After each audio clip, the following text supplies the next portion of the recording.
Dissonance by ImpishTubist, read by BurningAurora. Harry dug into the books Sirius and Lupin had given him for Christmas immediately after lunch, once the meal had been cleared up and the rest of the house had dispersed. He sat at the kitchen table with Ron and Hermione and the book spread out between them, heads bent over the texts. "What's this?" Hermione bent to pick up a piece of parchment that had fluttered to the floor when she turned a page. She read it, and her brows furrowed. "Oh," Harry took it from her. It was the note Sirius and Lupin had included with his gift. "Sorry, thought I left that upstairs." Hermione had given him an odd look, like something had just occurred to her. Harry frowned. "What?" "Harry," Hermione said slowly, "do you think that they're, together?" "Who?"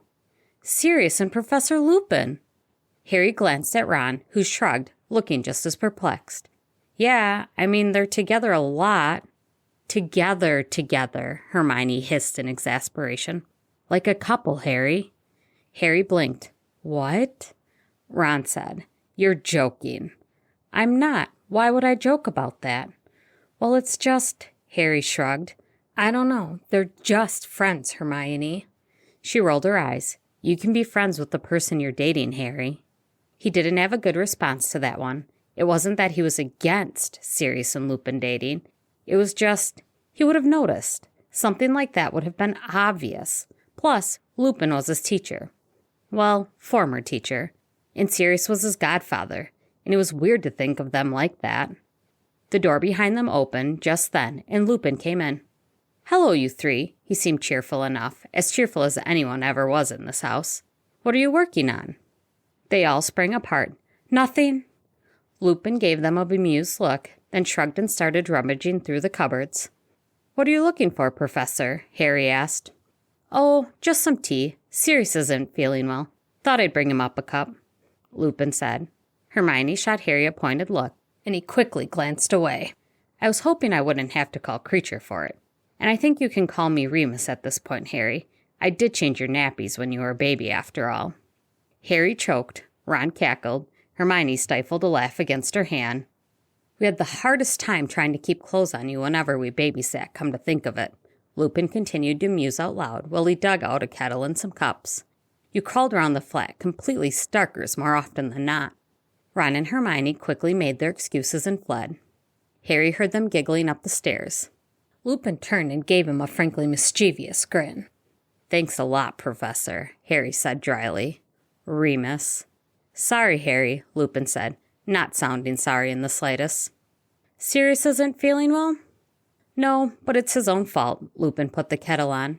"He found some cursed jewelry and tried to break the enchantment.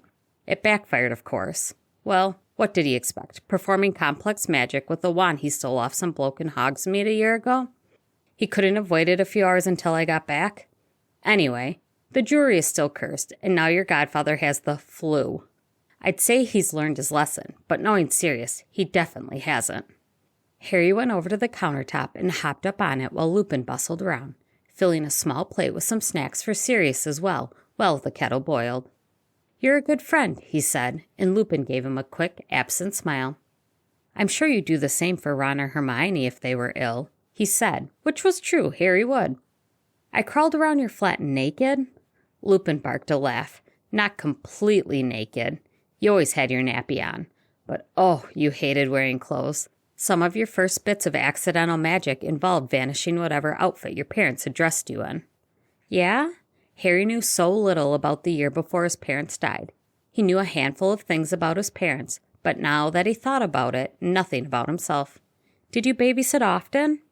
"Here and there, not as much as Sirius would have liked," Lupin said. "But whenever your parents had order business and we happened to be home, yes, we did." "Wait, you lived with Sirius?" "Oh, I thought you knew that," Lupin said. "Yes, in the flat he told you about, the one we bought with his Uncle Alfred's money. He offered me a place to stay after we left Hogwarts. Jobs were pretty thin on the ground then for werewolves, just like it is now. Sirius made sure I had a roof over my head and food in my stomach, and I'll always be grateful for that." Harry slotted this new information in with what little he knew about the first year of his life. It was a delightful mental image, his baby self tearing around the flat, Sirius and Lupin chasing after him, the two of them feeding him, playing with him, putting him down for naps, cuddling him when he was fussing. He wished he could remember it. And did I? Harry faltered. Was I happy? Oh, Harry, Lupin touched his cheek briefly before turning back to the kettle, which had started to wail. Yes, the happiest baby I've seen. James and Sirius both spoiled you rotten, and you adored Lily as much as she did you. And I? Yes, you were very happy. They lapsed into silence while Lupin fixed 2 cups of tea. He offered Harry a third, but he declined. Professor, he said suddenly, no longer able to contain it. Remus, are you and Sirius? He broke off. Lupin looked at him, eyebrows raised. Are we what? Dating, Harry blurted, and then immediately wanted to swallow his tongue, and then wished that the ground would open up and swallow him whole. To his amazement, Lupin laughed. What a question. I know, Harry said in a rush. I know it's only Hermione thought, well, I told her it was ridiculous. The mirth abruptly faded from Lupin's face. Ridiculous. Oh, Harry faltered. Oh, I mean... Lupin blinked at him. Then he said slowly, Harry, we gave you a joint Christmas gift. Yes? Lupin covered his face with both hands. Oh, Merlin. Wait, are you? Is it true? Lupin pinched the bridge of his nose. Then he dropped his hand and said, Harry, we've been together since 6th year. Oh, Harry stared at him. Really? I really did think you already knew, Lupin muttered. Sirius never said anything, Harry protested. How was I? There was a lot going on, okay? Lupin stared at him, disbelieving, and then threw back his head and laughed. Merlin, he said, wiping tears from his eyes as he loaded the tray with tea and snacks. Sirius is going to love this. The cups of tea rattled ominously on the tray as Lupin picked it up.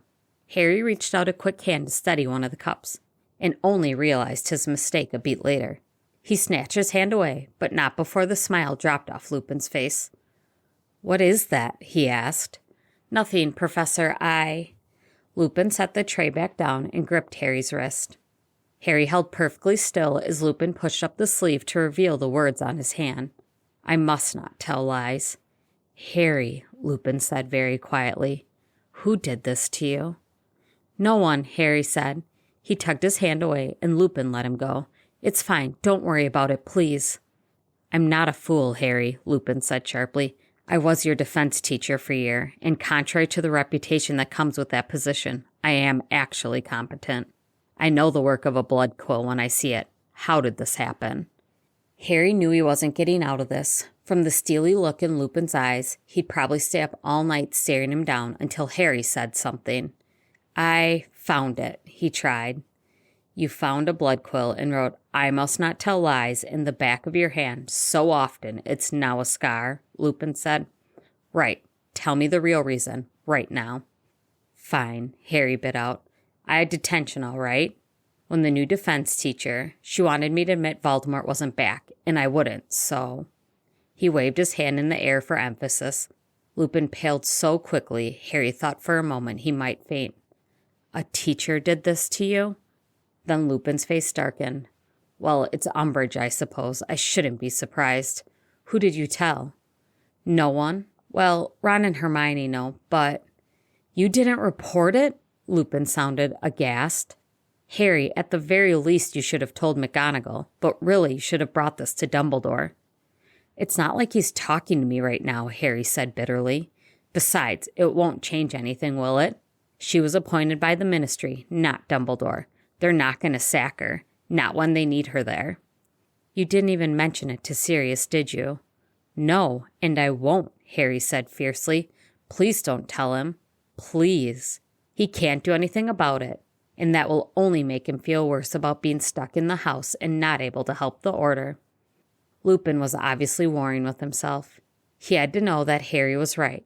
He had to understand that it would be better for everyone if Sirius didn't know about this. Oi, Moony, where the hell did you go for that tea? Timbuktu? Sirius groused as he pushed the kitchen door open, causing them both to jump. He always looked faintly ill, but whatever magic had hit him had exasperated it. His cheeks were hollow, his eyes sunken, his skin was so pale it was almost translucent. He brightened when he saw Harry, though. Hey, Sprock, distracting Moony, are you? "We're just talking," Harry said lamely. "Oh?" Lupin glanced at Harry, who met his gaze steadily. "Please," he begged silently, "please don't tell him." "Sirius," Lupin said, "how come you never told Harry about us?" Harry let out a small sigh of relief. Sirius stared at him. "Tell? What is there to tell?" Lupin gestured between him and Sirius, looking exasperated. "About us, that we're together." "Well, of course we're together," Sirius said blankly. "We gave him a joint Christmas present. We share a room." "You do?" Harry asked. How'd he never not noticed that before? Sirius looked like he wanted to laugh, but it turned into a hoarse coughing fit instead. Lupin clucked his tongue disapprovingly. "Honestly, you shouldn't be out of bed. Go on, go back upstairs. I'll be along in a minute."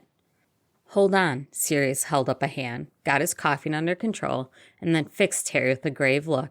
He rasped, "Yes, we're together. Does it bother you?" Harry blinked. "What? No." "Are you sure? Because if it does." "It doesn't," Harry said quickly. I didn't know, okay? I didn't know, and it's a lot, and Wait, does that mean you would have raised me after my parents? I would have gone to both of you?" Both Lupin and Sirius stiffened, but it was Lupin who said quietly, "Yes." Okay, Harry didn't know how to process that. He had only had the past 2 years to come to terms with having one godfather, never mind two. Before then, he had never known that he had the possibility of living another life, one where he was loved and wanted. Even to this day, it seemed unfathomable. "And I'd have taken you if I could," Lupin said. "But with Sirius gone, no one was going to give a werewolf custody of a child. Let alone you." "Right." "Harry." Sirius crossed the kitchen in 2 quick strides and hugged him. Harry buried his face in Sirius's shoulder, breathing in the scent of cinnamon and old cigarettes. It was inexplicably comforting. We both wished things had been different. "Yeah." Harry bunched Sirius' shirts in his hands, painfully aware of the scar on the back of his hand. Sirius could never know. It would only be another hurt in a long line of pain for him. "I know." Sirius only pulled away when another coughing fit started up, and Lupin put a hand on his shoulder. "Go. I'll be up in a moment." When Sirius had gone, Lupin busied himself with tea while Harry wiped his eyes. Finally, he managed to say, "Thank you, Remus, for not telling him."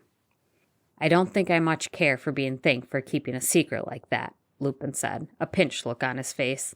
"Umbridge is abusing you, Harry. It's cruel." "It's fine. I can handle it," Harry said. Lupin looked stricken. "You shouldn't have to handle it, Harry."